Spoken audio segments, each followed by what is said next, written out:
নমস্কার। আপনারা ফ্রড হতে দেখেছেন, ফ্রড হওয়ার কথা শুনেছেন, অনেক ধরনের ফ্রডের কথা আপনারা শুনেছেন। কিন্তু ফ্রড হলে টাকাটা আপনি কীভাবে ফেরত পেতে পারেন, আজকে আমি আপনাদের সেই দিশা দেখাবো।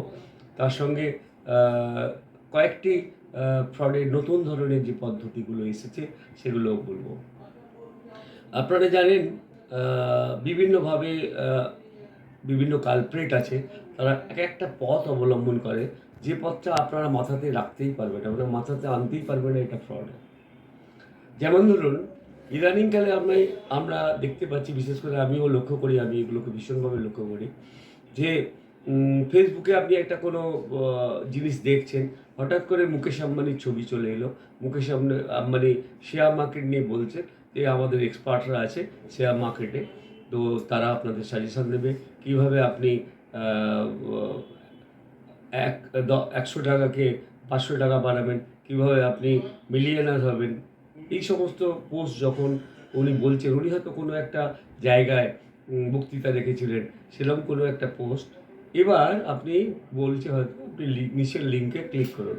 আপনি যখনই নিচের লিঙ্কে ক্লিক করবেন, দেখবেন সেখানে সঙ্গে, সঙ্গে আপনাকে রিডাইরেক্ট করে একটা হোয়াটসঅ্যাপে নিয়ে চলে যাবে।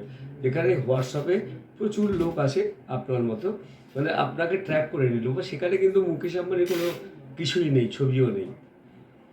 যখনই দেখবেন এই জিনিসটা, তখনই বুঝবেন যে এটা ফ্রড। ফ্রড ধরার সবথেকে মোক্ষম অস্ত্র আমি আপনাদের বলছি, আপনারা কীভাবে ফ্রড ধরবেন। নরমালি যারা ফ্রড করে এই ধরনের, তারা কিন্তু হোয়াটসঅ্যাপ কল করে বা হোয়াটসঅ্যাপ মেসেজ করে। তার কারণ জানেন? তার কারণ হচ্ছে একজন ভদ্রলোক বা একজন ফ্রড, আমি ভদ্রলোক বললে ভুল হয়, ফ্রড সে ধরুন নাগাল্যান্ডের কোনো একটা নাম্বার দিয়ে সে কিন্তু হোয়াটসঅ্যাপে আপনাকে কল করতে পারে, বম্বের কোনো জায়গা থেকে বসে, দিল্লির কোনো জায়গা থেকে বসে, উত্তরপ্রদেশের কোনো জায়গা থেকে বসে, কিন্তু ঝাড়খণ্ডের কোনো জায়গা থেকে বসে সে আপনাকে কল করতে পারে। নাম্বারটা কোথাকার? হয়তো নাগাল্যান্ডের। নাম্বারটা কোথাকার? হয়তো আসামের কোনো একটা জায়গায়।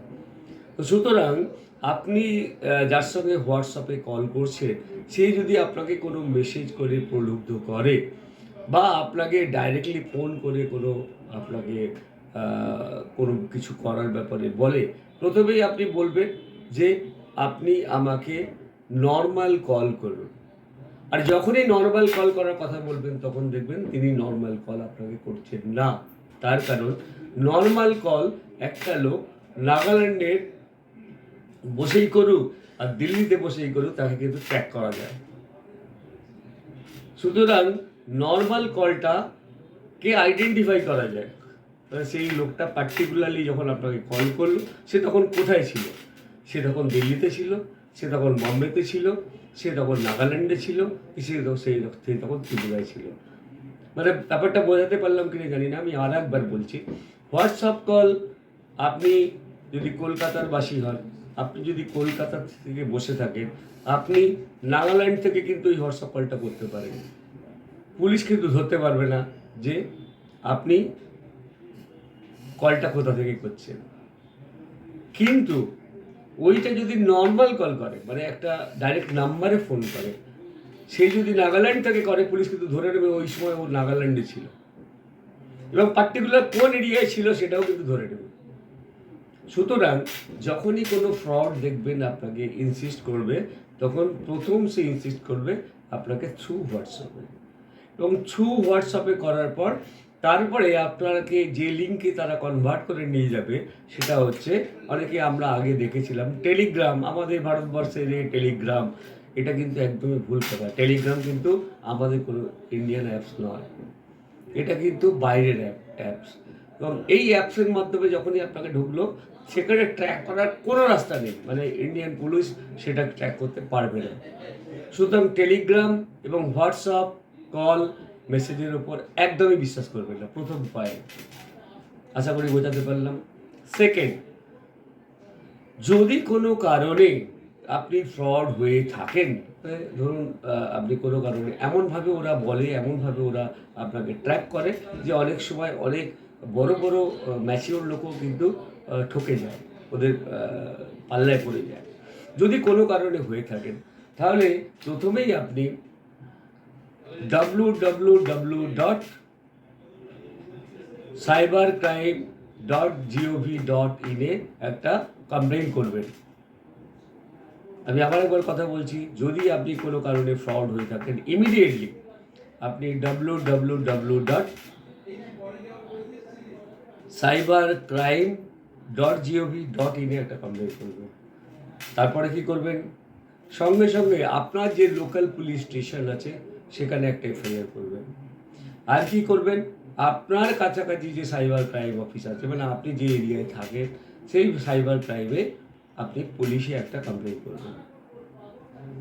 তাহলে বোঝাতে পারলাম, যত তাড়াতাড়ি আপনি এটা করতে পারবেন তত কিন্তু আপনার টাকাটা ফেরত পাওয়ার একটা চান্সেস ম্যাক্সিমাম থাকবে। আপনি বলবেন কী করে পাবো আমি? আপনি টাকাটা ধরুন দিয়ে দিলেন, আপনি কোনো কাউকে টাকাটা দিয়ে দিয়েছেন, সে আপনার থেকে হয়তো 10 লক্ষ টাকা নিয়ে নিয়েছে কোনো কারণে। এবার সেই 10 লক্ষ টাকাটা সে কিন্তু বিভিন্ন অ্যাকাউন্টসে ডিস্ট্রিবিউট করবে, করে বিভিন্ন জায়গা থেকে সে টাকাটা তুলবে, আইদার এটিএম থেকে তুলবে বা অন্য কোনো কারেন্সিতে চেঞ্জ করবে। সুতরাং আপনি যত তাড়াতাড়ি কমপ্লেন করবেন এবং পুলিশ যদি ইনিশিয়েটিভ যাতে তাড়াতাড়ি নেয় সেটাও আপনাকে একটু দেখতে হবে। সঙ্গে সঙ্গে পুলিশ কী করবে, যে ব্যাংকে ওই টাকাগুলো গেছে, মানে আপনি যে ব্যাংক থেকে আপনি করেছেন সেই ব্যাংক থেকে চিঠি করবে এবং সেই যে যে অ্যাকাউন্টে গেছে সেই অ্যাকাউন্টগুলো পুলিশ সিজ করে দেবে, মানে তারা সেই ব্যাংকটা অপারেট করতে পারবে না। সুতরাং একদম দেরি না করে আপনাকে সঙ্গে সঙ্গে সাইবার ক্রাইমে একটা জানাতে হবে, সঙ্গে সঙ্গে সাইবার ক্রাইম পুলিশে যেতে হবে, সাইবার ক্রাইম লোকাল থানাতে আপনাকে জানতে হবে। 3টে জিনিস বললাম, কিন্তু আবার ভালো করে বলুন। একটা হচ্ছে সাইবার ক্রাইম অনলাইন পোর্টাল, যেখানে আপনি অনলাইনে সঙ্গে সঙ্গে করে দিতে পারবেন, আপনার ব্যাংকে একটা চিঠি করে দেবেন। সেকেন্ড হচ্ছে আপনার যে লোকাল থানা আছে সেখানে যাবেন, আর লোকাল যে সাইবার ক্রাইম পুলিশ আছে, একটা আলাদা থানা থাকে, সেই সাইবার ক্রাইম পুলিশে আপনারা জানাবেন। এরপরে কী হবে, সাইবার ক্রাইম পুলিশ কিন্তু ওরা ইনভেস্টিগেশন করে সঙ্গে সঙ্গে আপনি যে সমস্ত অ্যাকাউন্টে আপনার অ্যাকাউন্ট থেকে টাকাটা গেছে ওরা ট্র্যাক করে সেই অ্যাকাউন্টগুলোকে ব্লক করে দেবে, মানে সিজ করে দেবে। সেই অ্যাকাউন্টগুলো থেকে আর ট্রানজাকশান হবে না, সেই অ্যাকাউন্টগুলোতে কিন্তু টাকা আসবে কিন্তু বেরোবে না। এইবার এটা করার পর তারপরে আপনাকে একটা কোর্টে যেতে হবে, কোর্টে আপনাকে মানে আপনাকে কনফার্মেশন করতে হবে এবং কোর্টকে আপনাকে প্রমাণ দিতে হবে যে ওই টাকাগুলো আপনারই টাকা ওই সমস্ত অ্যাকাউন্টে গেছে। এটার পর কোর্ট আপনাকে একটা ইন্ডেমনিটি বন্ড সাইন করাবে, বন্ড সাইন করে আপনাদের এই টাকাটা আপনার ব্যাংক যাতে আপনার ব্যাংকে ফেরত দিয়ে দেয় তার জন্যে কোর্ট অর্ডার দেবে এবং তারপরে কিন্তু আপনার টাকাটা আপনার ব্যাংকে আবার ফেরত আসবে। তো সেই জন্য আমি আপনাকে বললাম যে ফ্রড হওয়ার বিভিন্ন রাস্তা আছে, সেগুলো নিয়ে এখন বলতে গেলে অনেক আলোচনা করতে হবে। এখন ফ্রডের ধরনটাও কিন্তু অনেক পাল্টে গেছে, শুধু ওটিপি দিয়েই ফ্রড এখন হয়, সেগুলো একদম যারা মানে বোঝে না তাদেরকে হয়তো করতে পারে। নর্মাল যারা একটু বোদ্ধা তাদেরকে ওটিপি চাইলে এখন আর কেউ দেয় না এটা, কারণ তারা বুঝে গেছে এটা করলে হয়ে যেতে পারে, মানে ঠকে যেতে পারে।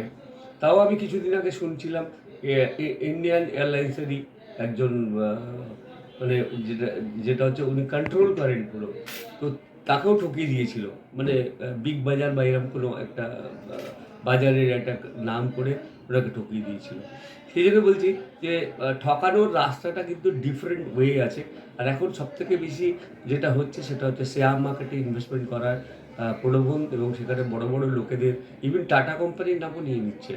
আমি একটা এখানে সাইবার ক্রাইমের মেসেজ আপনাদের এর সঙ্গে অ্যাটাচ করে দিচ্ছি, যেটা সাইবার ক্রাইম কিন্তু অলরেডি মানে অ্যালার্ট করছে সবাইকে যে বিভিন্ন নামি নামি কোম্পানির নাম নিয়েও কিন্তু তারা করছে।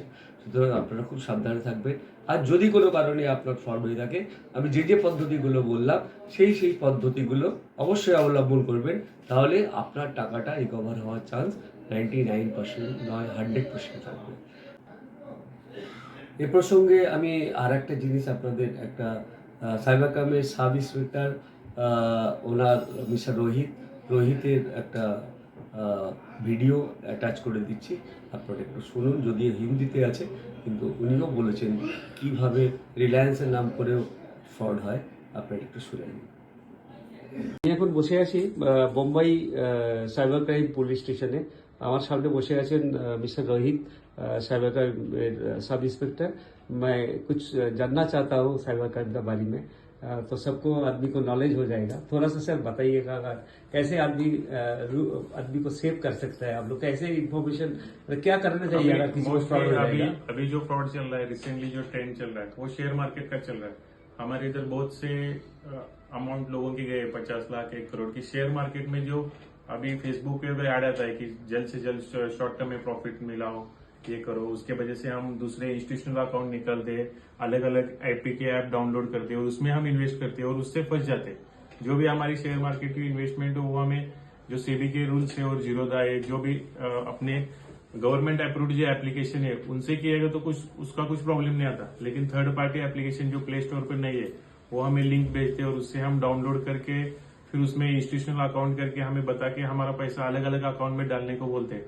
वो फ्रॉड होता है और बाद में पता चलता है कि वो पैसा अभी हमारा निकल नहीं रहा है और हमसे फ्रॉड हो गया है। शेयर मार्केट का फ्रॉड से थोड़ा बच के करे। बाकी और भी ओटीपी का और वो तो तुम्हें सबको पता है कि क्या करना है क्या नहीं। और सर किस किस किस्म का फ्रॉड होता है नॉर्मली। अभी दूसरा एक चल रहा है तो जॉब टास्क में चल रहा है कि घर बैठे तुम्हें जॉब देता हूँ, वो तुम्हें लिंक भेजते हैं कि यूट्यूब से वीडियो लाइक करो। मेरा पास भी काफी आया है बराबर ना, होटल को 5 स्टार रैंक दो तो तुम्हें 1000 रुपए भरोगे तो 2000 रुपए मिलेंगे। पहले 1-2 बार तुम्हें दे देते, लेकिन उसके बाद फिर तुम्हारा अमाउंट ज्यादा बता के अमाउंट डालने को बोलते हैं और पैसा विड्रॉ नहीं होता और उससे हमारी चीटिंग हो जाती है। सर एक क्वेश्चन है मेरा, अभी मैंने देख रहा है फेसबुक में काफी सारा मुकेश अंबानी का वॉइस आ रहा है जो शेयर मार्केट में ट्रेडिंग करने के लिए वो लोग बोल रहा है लिंक को क्लिक करो। हाँ, वो ये क्या जेन्युइन है क्या? नहीं, वो भी एक्चुअली फ्रॉड रहता है। वो मुकेश अंबानी और रिलायंस का नाम यूज करके उनका फोटो यूज करके ये करते हैं। और रिलायंस की तरफ से, रिलायंस का ऑफिस इधर घनसोली में, तो उनके तरफ से भी हमें कंप्लेंट आती है कि जो फेक अकाउंट्स निकाले इंस्टाग्राम पे, टेलीग्राम पे और फेसबुक पे, अच्छा, तो वो अकाउंट भी हम बंद करने के लिए प्रोसेस कर देते हैं। अच्छा। और उसका भी कुछ होगा तो तुम अपने नजदीक के साइबर सेंटर में जाके वो बता दो कि ऐसे ऐसे लिंक से हमें ये करना है। कभी कभी वो जॉब प्रोफाइल के लिए अप्लाई भी करते हैं। रिलायंस में तुम नौकरी चाहिए हो, तुम्हें इतना अमाउंट पहले प्रोसेसिंग फीस दे दो, 10,000 20,000 25,000, वो भी दे देते। बाद में लेटर हेड पे उनके भेजते भी कि आपको अपॉइंटेड हो गए हो, लेकिन वो भी फ्रॉड होता है। पहले चेक करो जेन्युइन है या ये फ्रॉड चल रहा है, उसके बाद चेक करना। Thank you sir, thank you very much. अब आपने जो बोला है आई एम रियली वेरी मैंने हैप्पी। मैं वॉइस ऑफ कैलकाटा से बोल रहा हूँ। वॉइस ऑफ कैलकाटा का जो चैनल है, आप चैनल पे आंख रखिए। और मैं सर जो बोला है थोड़ा सा बंगाली भी आपको बता देता हूँ। কোনো রকম আনজান চ্যানেলে কোনো রকম আনজান ইনফরমেশনে আপনারা ক্লিক করবেন না। কোনো রকম আনঅথরাইজ গভর্নমেন্ট অথরাইজ বিনা কোনো শেয়ার মার্কেটে আপনারা টাকা ইনভেস্টমেন্ট করবেন না। ইদানিং রিলায়েন্সের অনিল আম্বানি এবং টাটা গ্রুপের নামেও অনেক ফেসবুকে ইনফরমেশন আসছে, বলছে আপনি লিঙ্ক ক্লিক করুন, আপনাকে আমরা 80% প্রফিট দেবো। কিন্তু এগুলো সবই জালি। আপনারা যদি কেউ কোনো কারণে এই ধরনের ঘটনায় ফেসে যান তাহলে আপনারা সাইবার ক্রাইমে অবশ্যই কমপ্লেন করুন। এবং স্যার রোহিত স্যার আমাদের ভীষণভাবে ইনফরমেশন দিলেন, সেই ইনফরমেশনটা আপনারা মনে রাখবেন। আপনারা যারা আমাদের চ্যানেলে চোখ রাখছেন, এটা সারা ভারতবর্ষের লোকের জন্য দরকার information. Thank you very much once again Rohit sir for your valuable comments. Thank you, thanks a lot. আজকের মতো এখানেই রাখলাম। আপনার এই ভিডিওটা যথেষ্ট কাজের, আমার বিশ্বাস আপনার কাজে লাগবে। আমি মনে করি এটা যদি একটা মানুষকেও এই জায়গা থেকে সেভ করতে পারে, একটা মানুষেরও যদি টাকা ফেরত আসতে পারে, তাহলে আমার ভিডিওটা সার্থক। সুতরাং আপনারা যদি মনে করেন, আপনারা আপনাদের বন্ধুবান্ধব, আপনার পরিচিত সবাইকে একটু শেয়ার করবেন। আর যদি আমার পোস্টগুলি আপনাদের ভালো লাগে তাহলে অবশ্যই আমার চ্যানেলটার একটু বেল আইকন প্রেস করে সাবস্ক্রাইব করে দেবেন, যাতে আমি অনুপ্রাণিত হই আরও ভালো ভালো ভিডিও বানিয়ে আপনাদের কাজের জন্যে আমার অভিজ্ঞতা আপনাদের শেয়ার করতে পারি। Thank you very much for আমাকে দেখার জন্যে। অনেক অনেক ধন্যবাদ।